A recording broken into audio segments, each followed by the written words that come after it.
versions of relevant logic were those of Moore, 1950, and Church, 1951. We certainly missed the truth by over 2 decades. Relevance logic was already treated with insight and rigor by Orlov, 1928. Entonces, en 92, Anderson, Bellman y Dan parece que tuvieron contacto y lo conocieron el trabajo de Orlov. En 2002, Werner Stelzner consideró que Bolzano precedió a Orlov in attempting to derive the concept of logical consequence and the consecuencia relevante a partir del concepto de compatibilidad de sentencias. Hay una mención sobre Orlov y una comparación con un trabajo de Bolzano en ese paper de Stelzner. Vamos al paper. En 1928, en el paper, no apenas introdujo o que hoy es considerado como el primer sistema formal de lógica relevante en the international literature, pero también presentó 2 años antes de Becker los axiomas modal para la formalización del sistema modal S4. Además, presentó 5 años antes de Goethe una interpretación de la lógica intuicionista en el sistema modal S4, pero basando su lógica intuicionista no sobre la lógica clásica como lo hizo Keating, pero en su lógica relevante. Hasta 1928, Orlov publicó apenas artículos papers en teoría química, y no se sabe por qué, en periódicos científicos y colecciones. Su último trabajo fue un libro sobre análisis química en métodos de control que fue publicado después de su muerte en 1959. Y poco se sabe sobre cómo se murió, sobre la vida y por qué no escribió más cosas como los artículos anteriores sobre lógica, filosofía de la forma, lógica, filosofía y dialéctica. La lógica de consistencia proposicional, como dice Bachanov, que lo que llamamos de compatibilidad de proposiciones introducidas, él explicó. La lógica was to some degree inspired by the attempt to build a special logic of natural science that would coincide with the theory of knowledge and dialectics. Él intentó sobrepasar la paradoja de la implicación material y conectar antecedente y consecuente en una dependencia de significado. Es eso que me explica. Acá está el trabajo de Bachanov, el primer trabajo que habla sobre Orlov. También de la misma forma, Orlov comprendió lo que él introdujo lo que él llamó de contenabilidad, más que llamamos más hoy como conjunción intencional, consistencia, fusión. Él explica su posición relativa sobre relevance, afirmando que es crucial para el logical entailment. Y la cuestión fundamental es la compatibilidad de sentencias, de forma opuesta a la verdad o falsedad de sentencias, falsedad. Acá hay una citación. Classical mathematical logic is based on the well-known notion of material implication, which can connect in one formula two propositions that have no internal sense connection. However, the system that we have in mind can treat in symbolic form the connections of sense between propositions. Together with that, the system does not deal primarily with the question of the truth or falsehood of the given propositions, but with the question of their compatibility or incompatibility with each other. Therefore, in contrast to classical calculus of propositions, we call the system developed here the calculus of compatibility of propositions. For all of a deduction should not deal with the truth and falsity of premises, but the premises in a deduction are linked by a logical product, a conjunction, which we call compatibility. It's better to speak in English, for example. I will go because it's difficult to be a Portuguese, to read in English and to speak in Spanish. He claims that by rejecting some axioms of classical propositional calculus, it would be possible to represent the relevance between propositions in a symbolic form, taking the intuitionistic notion. It is likely that in such a way as to connect his new system with intuitionism. His main objective is to deal with intuitionism. He worried about intuitionism, as did Komogorov in his paper of 1925. I will speak about it tomorrow and after tomorrow. We present Orlov's, we were arriving, articles and discuss the results based on the translation prepared by Werner Stelzner, and also considering the critical studies of Doschen, Stelzner, Priest, also published a paper in 2021, and Makinson. But the best is the Werner Stelzner translation. Okay, the primitive connectives. We will have some, for who are not logicians, we will have some formalism, but don't worry, I will speak quickly. I will try to give the general intuitive ideas. The primitive connectives of oral systems are negation and implication, where P is compatible with P, the Q defined as P does not imply the negation of P. And then, with regard to his intuitive notion of implication, Orlov clarifies that it is distinct from material implication and is based on a connection of meaning. It should be noted that if P is compatible with Q, then P is not valid, nor is if Q then P. But despite the non-assumption of certain logical principles, several results dependent on them can be proven in the system. Let's see, the system introduced by Orlov, denoted by Doschen as OR. Annotation, I like it, and we also adopt OR. The language underlying Orlov is propositional with A, B, C as schematic letters or propositional formulas, and with two primitive connectives, the unary connective for negation and the binary connective of implication. The authors who have studied Orlov, in general, they don't use the original connectives. We decided to use the original Orlov's connectives in our paper.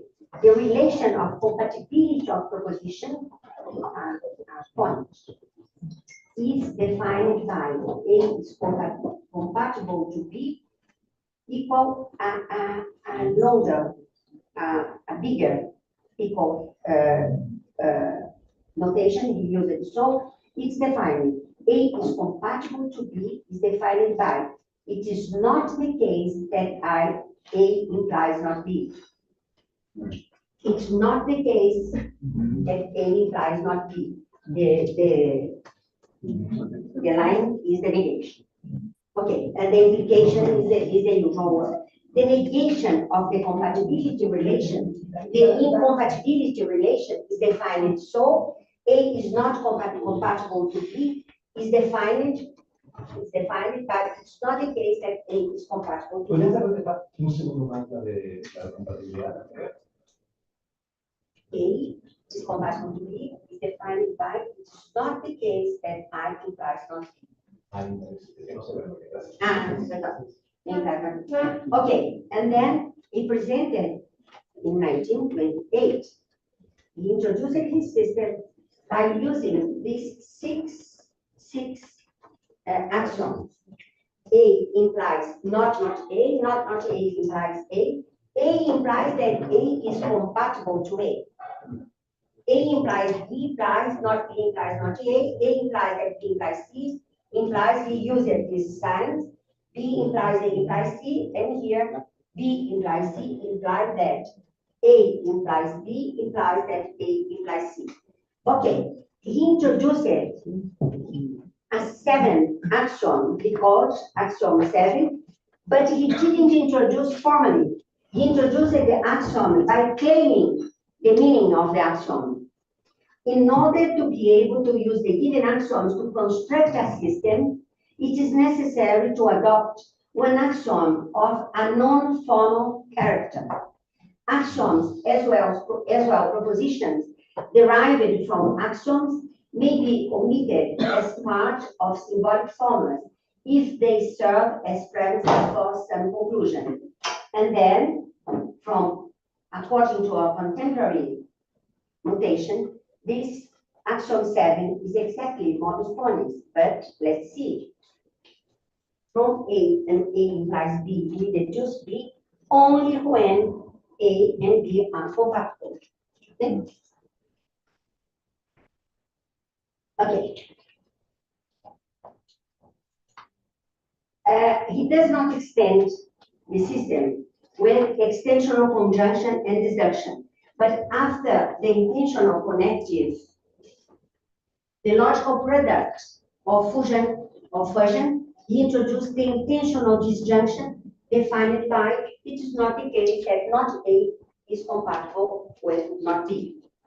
Okay, this is A disjunction B, and these operations, I'm mixing the thing. I'm not following correctly the paper.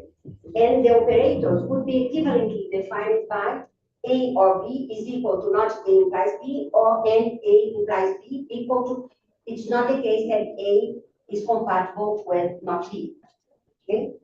Let's see. First observation. And this, we discovered that some medieval philosophers, one of them, Nicolas de Précourt, affirmed exactly this. Given distinct A and B without connection, we cannot never have some sentence valid like this one. A implies B, A implies not B, not A implies B, not A implies not B.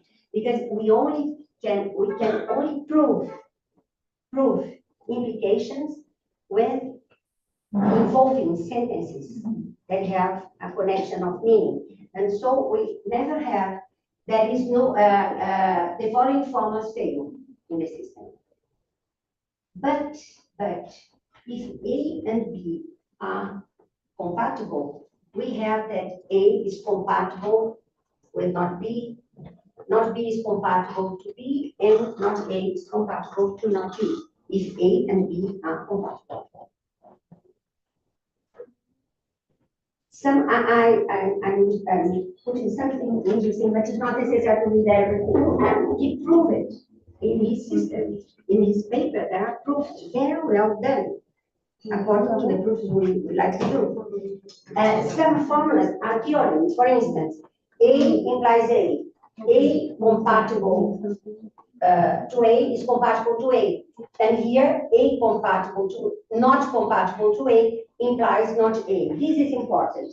The last formula, meaning that if A is incompatible with itself, it means that A is contradictory, and it's called an absurd proposition.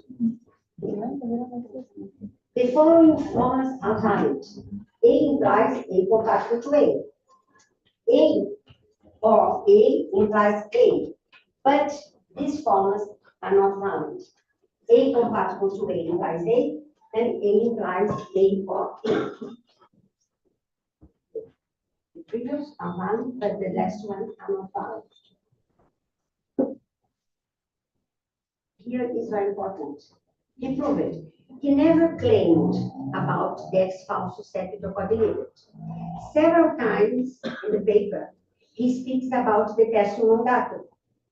That is the law, que es la ley importante para el intuicionismo, que no es válida. Pero él es probable en su sistema que A implies, B implies A.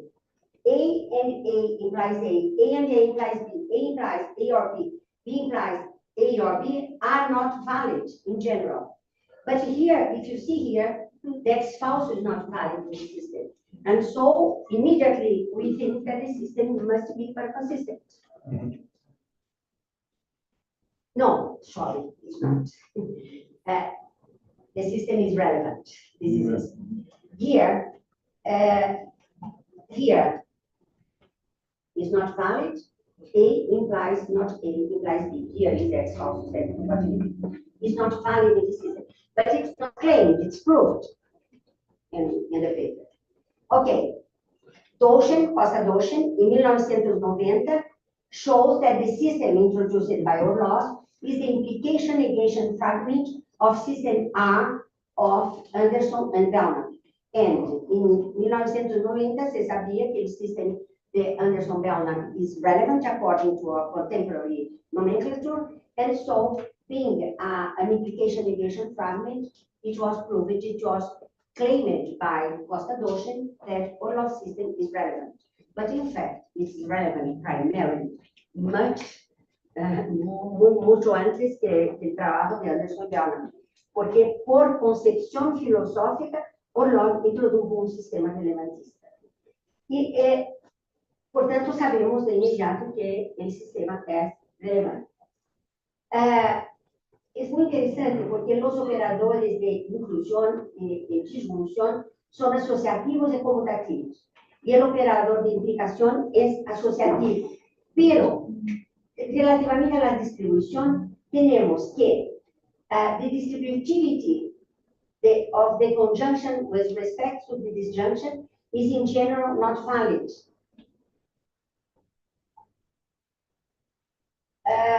With respect to here, this is in general is valid only one side, but the converse is not valid, and so the distributivity is not valid in general.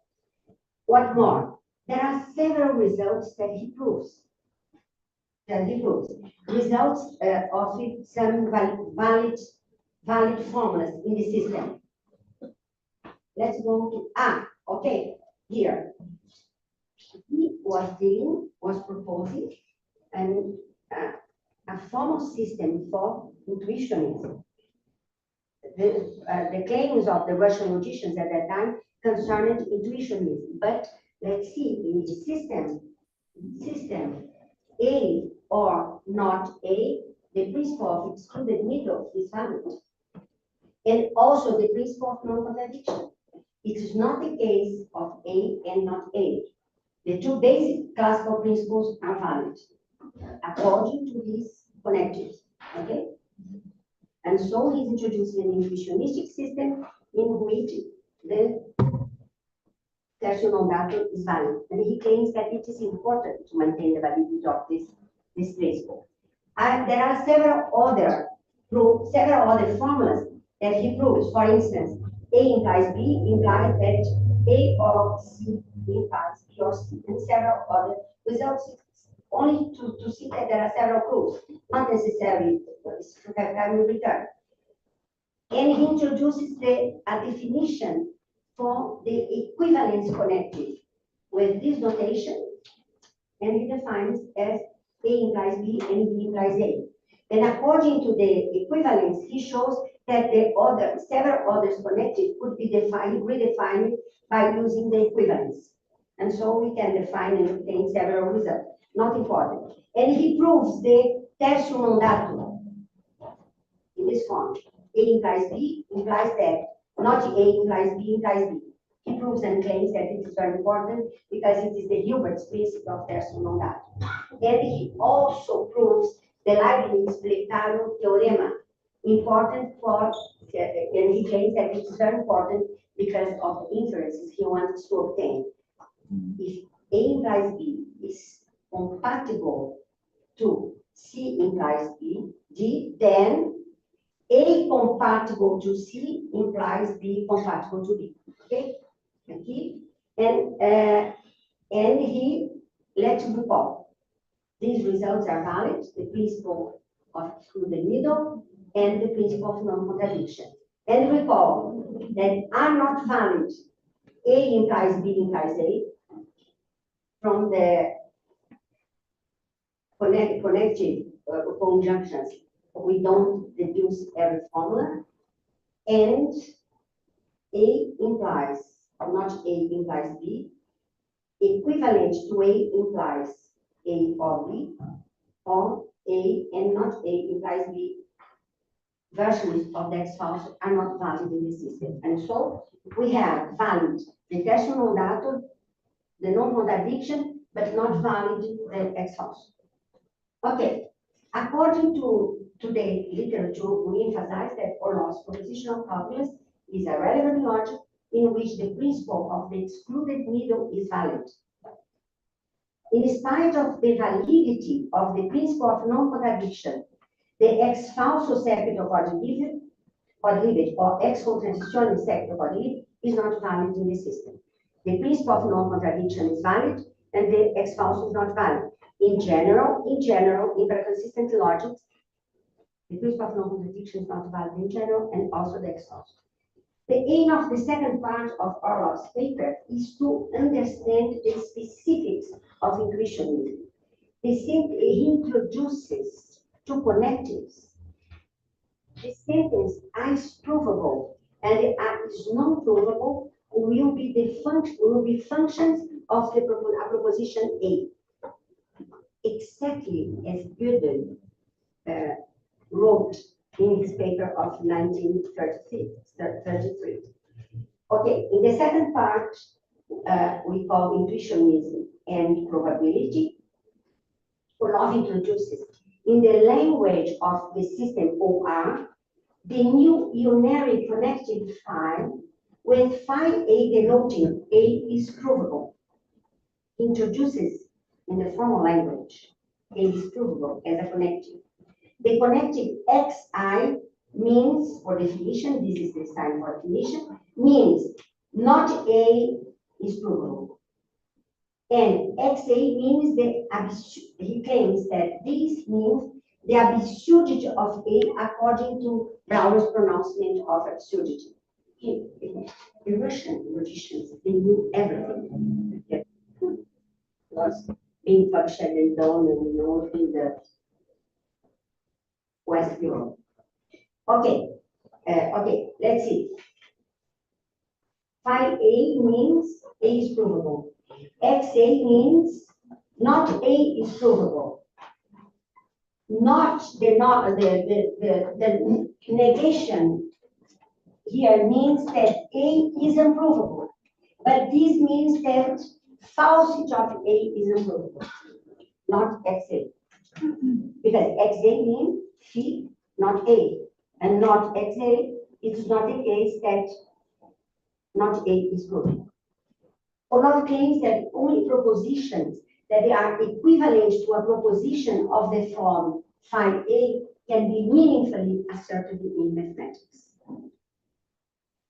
In spite of the validity of the forms, we have that phi A, not phi A, XA or not XA, these formulas are valid. But this is not valid in general. Okay, we have the terzo non dato in the propositional level. We have kinds of terzo non dato, but we do not have the terzo non dato in relation to phi and x in the extended system. Observe that, not necessary to not understand. This means phi, not phi A means x phi A, and this means x A.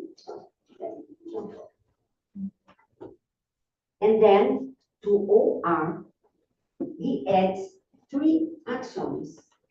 Okay, I'm not telling you.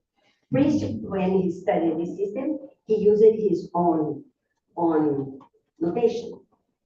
Doshen also. This, let's see what is the phi. Which are the 3 axioms added to the system? Let's see in phi implies that A. Phi implies phi. Phi implies B. What are they? This? The axioms for the necessity operator of S part. The phi operator is exactly of box A. Okay? Box A implies A. The commentators used to change the sign. I like to maintain the historical. Okay, what does this mean? The necessity of A implies B implies the necessity of A implies the necessity of B.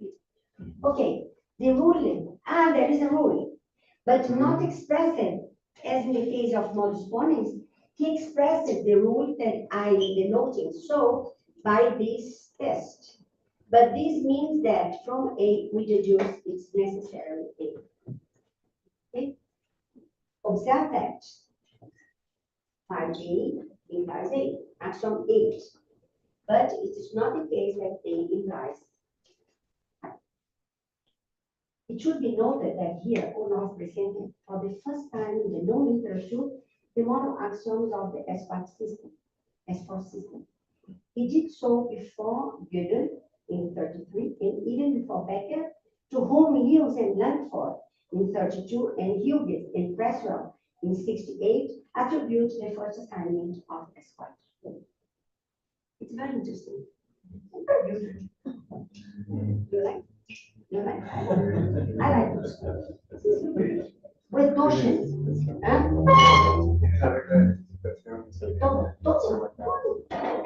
With notion, we use the notation ORS4 to refer to the logic OR extended by the two connectors. Okay, motivated by Brown's work, he proved several results in ORS4. Among them, XA, the absurdity of A implies A, and these results, not necessary. But here, 5A implies A, implies XB implies XA. Okay? I put the notation that we are using too. This result, 5A implies XX by A, that is, 5A implies this means this. In the usual model notation, this means that the necessity of A implies the necessity of not necessary. XX means the necessity of not A. XA means the necessity of not A, not the necessity. Possibility, not the possibility. It means not XA means the possibility or operator of possibility. Okay, for all of this formula, XXA equivalent to XA, plays the role of Brouwer's the absurdity of the absurdity of the absurdity is equivalent to the absurdity. He proved this. This means that something like not A is not equivalent to A, but not A is equivalent to not A. According to all of these results, behave as if were a law of quartum non datum, he claims, limiting the process of formation of concepts. We can prove several results. This last one, for instance, means this.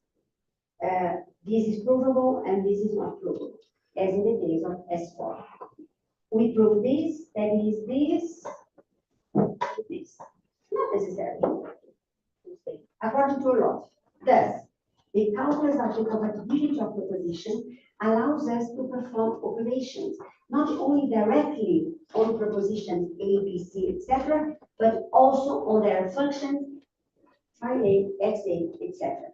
And he means that the sentences provable in mathematics are in fact of this form, phi A, X A, and not of the form A, B, C, etc.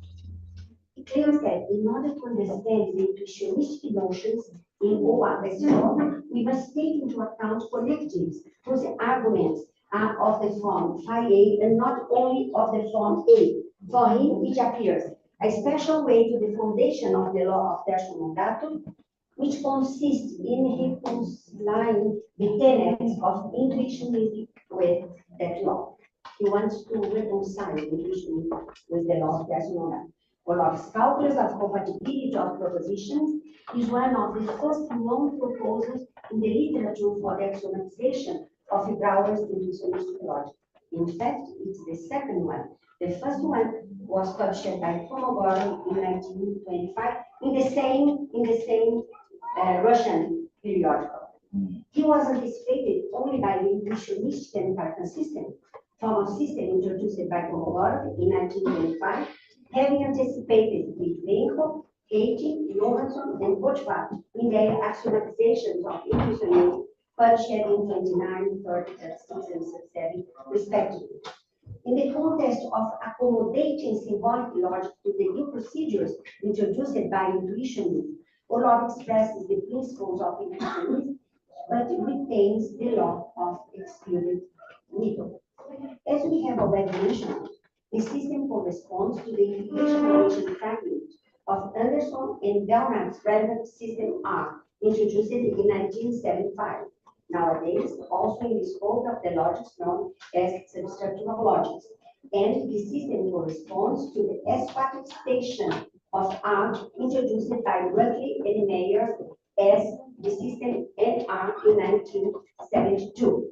With the probability operator, Orlov introduces into his propositional system what we think today as model operators, and explicitly introduces the model postulates of the system S1, S4, known in the literature as introduced by Becker in 30, on which Gödel based his famous Hating's interpretation of intuitionistic logic into modal logic.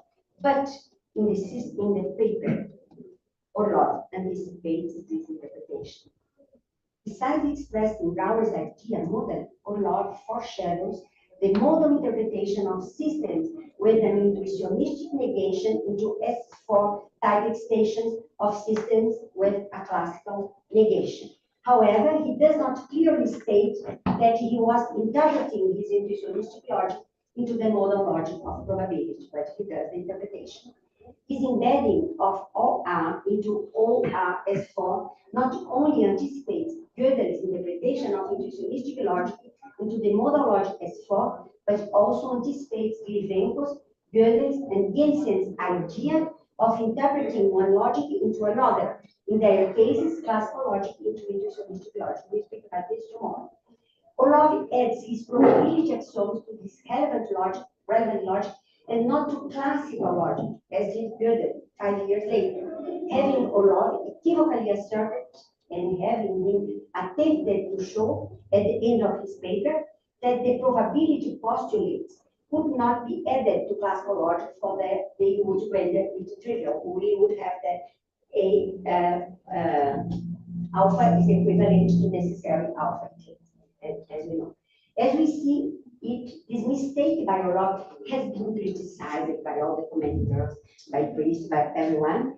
Analyzed by contemporary logicians, for me, does not obfuscate the originality of his interpretation of the intuitionistic logic in ORS4, the historical importance and the results of the creation of his systems. In addition to relevant and model intuitionistic, is Orlov's system also consistent? We know that these principles are not valid, this is not valid, and the principle sector for the limit is not valid. But for us, the non-validity of the principle of ex-falso sector conjugate explosion is not sufficient to identify a logic as consistent. A logic is consistent if from it may be the basis of inconsistent but non-trivial systems. This means that from a contradiction, we cannot derive every form. In general, based on classical systems, if the ex-falso sector conjugate is not valid, if we from A cannot A derive B. But here, we do not have this. We use it.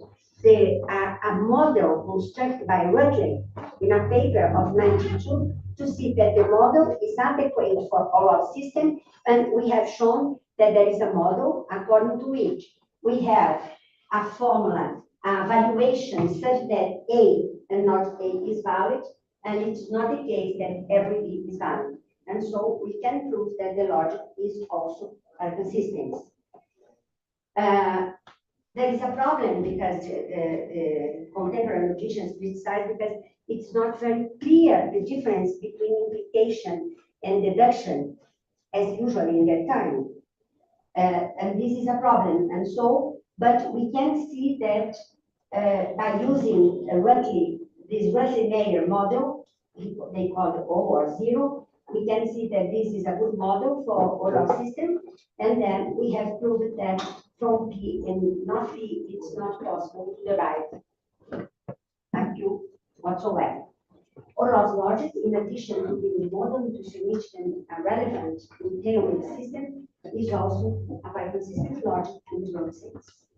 Priest, as well, Matheson and Stetson in his papers, they tried to analyze the possible causes of the lack of recognition of his paper by Orlov outside of Russia, but especially in Russia itself. In his paper, Orlov cites renowned logicians of his time, like Peano, Brouwer, Hilbert, Ackermann, Russell, Whitehead. He, however, does not mention, for instance, his Russian compatriots Kolmogorov and Grivenko. And he is not also mentioned by Grivenko and Boschbach in later papers. And they published their papers exactly in the same Russian periodical. Priest in his paper, we agree with him, he finally conjectured that perhaps Orlov was some years ahead of his time. Okay, Orlov introduced a logic that is extremely interesting, original, and innovative in several aspects. His observations about intuitionism, his motivations, his operators of compatibility and implication, the introduction of the first intuitionistic and model relevant logic in the literature, in addition to one of the two first non-consistent formal systems, constitute an important contribution for the development of logic, especially non-classical logic from the 20th century on. Recall that in 1902, Elias Alves, Cycle collaborator of Nicola Costa, was the first logician to call attention to the paraconsistency in Orlov's system. Matheson and Stetson, at the end of their paper, claim that Orlov's paper is fascinating for anyone interested in the early history of relevance, model, or intuitionistic logic. We agree with them, but we like to finish claiming that we'd like to add that the paper is also fascinating for everyone interested in the early history of consistent logic. And so we claim that the paper is fascinating for anyone interested in the early history of non-classical logic in general.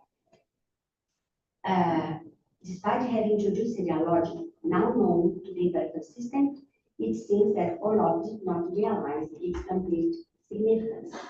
Like other Russian logicians of his time, Kolmogorov, Grivenko, and Boschbach, he elaborated his logic in the context of efforts to accommodate symbolic logic to the new principles and procedures introduced by intuitions. His logic is rather modern, intuitionistic, and consistent in the broad sense. Perhaps the second consistent system found in the literature. However, according to all historiographical approach, in spite of being a relevantist, it cannot be considered a consistentist. Nonetheless, the non-Orlovs has to be included in the history of consistent thought and of consistent logical classes.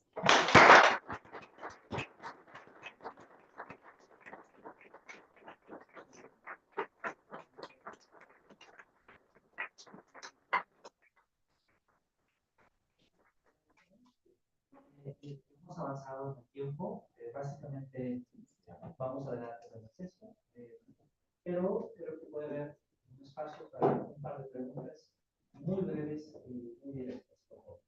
Una, dos, adelante. Rapidísimo, me gustó mucho esta última parte, como lo difícil que es decir. No. Pero para decirte relevantista, estás muy seguro de ello. Okay. Pero no queda claro cuál es la razón, porque por un lado ofreces relaciones formales que nos afectan a la lógica de Rodríguez, pero también mencionas muy importante para lo que para mí es muy importante, que es la motivación de, por ejemplo, Itala para lo que entonces mi pregunta es, ¿cuál de estas dos es más importante? ¿Es las características formales las que hacen que una de las relevantes o no? ¿O la razón por la cual se está proponiendo? Creo que un uso de su tiempo, como en el ambiente en Europa, la preocupación era con el nacimiento del intuicionismo, con los trabajos de Brouwer. Y Brouwer dijo que una lógica intuicionista debería ser formalizada. Cuando Hegel propuso su formalización en 1930, Brauer estaba bien y ahí fue asumida como la primera, pero como Garo ya había presentado en 1925. El objetivo de Orlov era tratar de una buena lógica para el razonamiento científico y para las matemáticas. Pero él afirma muy claramente cómo debía ser la implicación de su lógica. Y por ahí una crítica a la paradoja o a los problemas de la implicación material. Entonces, me parece que desde el punto filosófico, su concepción ya es relevante, porque él afirma una implicación solo puede ser válida e implies B si hay conexión de significado entre B y A. Esa es la concepción relevantista.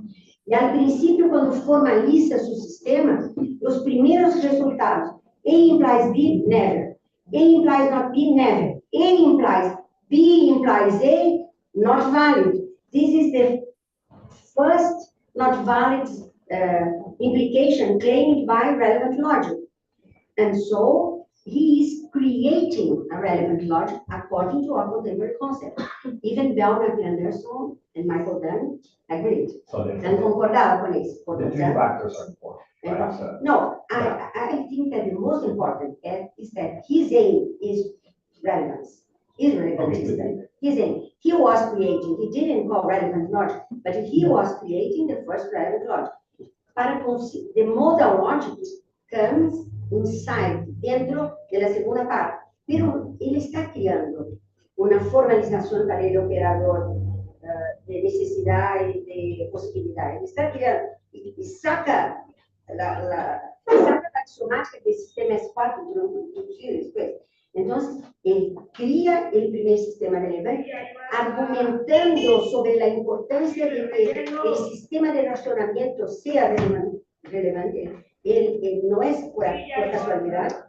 Él argumenta sobre la necesidad de los operadores modales, el phi and x, y él obtiene una lógica a donde tenemos para consistencia.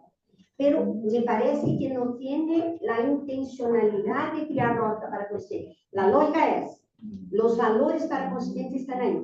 Y ahí en nuestro trabajo decimos, su sistema es para consistente, pero él no es un paraconsistentista. Él es un relevantista, un intuicionista y un señor preocupado con lógica modal. Como Gorow, por su vez, introduce el sistema, pero él un sistema intuicionista, pero él critica y dice muy claramente que no es aceptable un sistema en el cual pueda valer el exhausto. Él no sabe que está introduciendo un sistema paraconsistente, pero desde el punto de vista filosófico es un paraconsistentista, como lo fue Pedro Velasco, por ejemplo, en el video.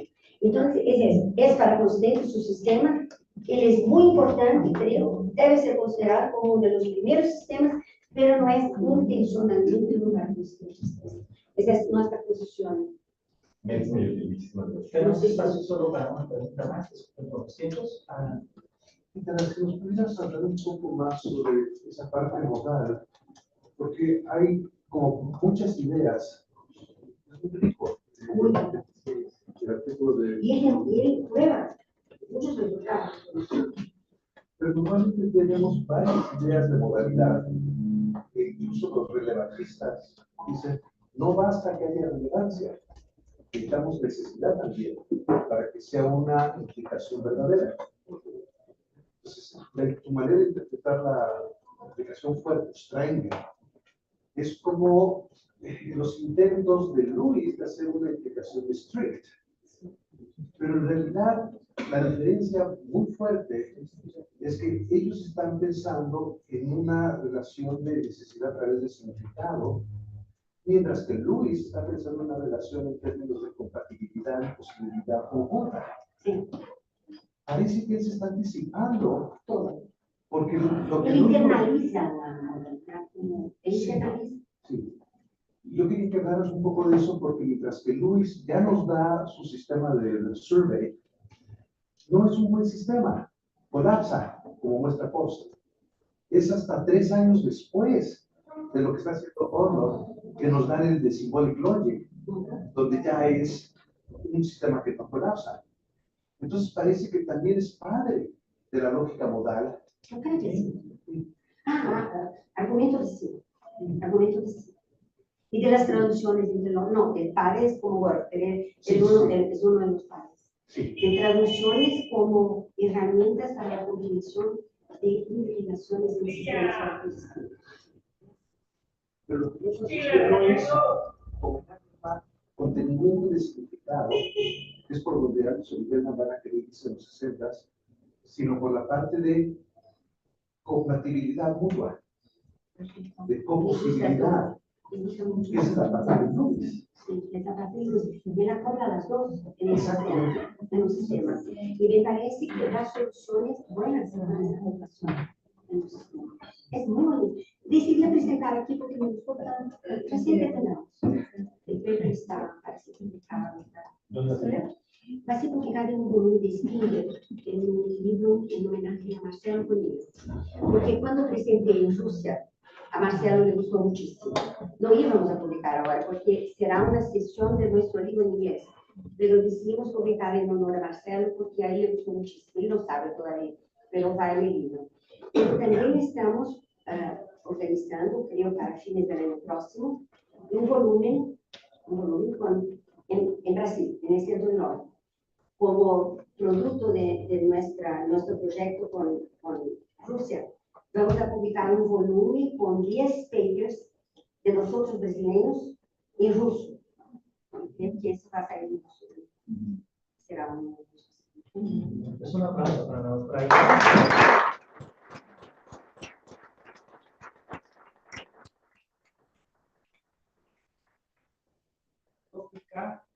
El comité organizador.